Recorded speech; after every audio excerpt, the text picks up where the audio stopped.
होइन, संसारमा यस्ता खाले व्यक्तिहरू पनि छन् कि होइन, जसको निर्णयले संसार बदल्छन्, बदलिरहेको पनि छ होइन।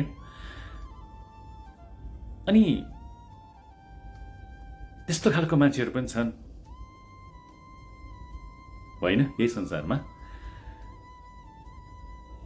जो संसारको डरले होइन आफ्नो निर्णय पनि बदलिरहेको हुन्छ। अब भन्नुहोस् तपाईँ कस्तो खालको व्यक्तिमा पर्नुभयो? संसार बदल्ने या निर्णय बदल्ने?